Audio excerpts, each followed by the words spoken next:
I'd like to give another example of an organization you may love, you may hate, but I have to say they're very creative in each of the communities in which they work.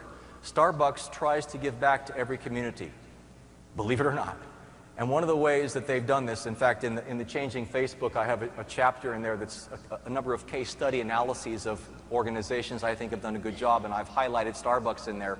A Starbucks in Southern California increased their business 1,000% in just a few months for about a $500 investment. 1,000%. Now that's a whole lot more return than a $500 investment at Starbucks. And they did this by giving back to an underrepresented group of people in their community, a linguistic minority. The linguistic minority happened to be deaf and hard of hearing customers. The store manager, who was all of 20 years of age, noticed 20 to 30 coming in on Friday nights, deaf, hard of hearing customers. And so she sat down with one of her employees who could sign and said, let's do a focus group with them. They did the focus group and found out all kinds of amazing stuff. One piece of information that was critical was this: your ordering process is very cumbersome for us. We come up to the desk and we try to order our double, triple latte, venti, grande, whatever it is, and we're trying to do it with sign language because your menus are way up behind the cash register on the wall. How do I point to what I want? That's really hard to do. And while I'm doing that, you're getting stressed because you see the line getting longer behind me. I'm getting stressed because I know that I'm holding up the line, so I'd rather just leave.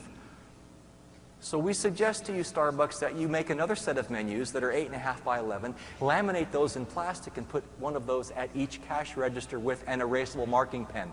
Problem solved. And they didn't have to run to Starbucks headquarters and ask for a special dispensation on changing the menu size. They did what was right for the customer. Within a few months, that group of 20 to 30 deaf and hard of hearing customers blossomed into over 300 on Friday nights.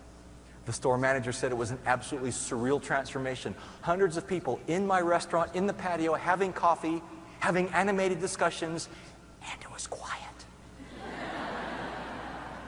And I'm not poking fun. I'm suggesting that what she did was create a whole new demographic pie.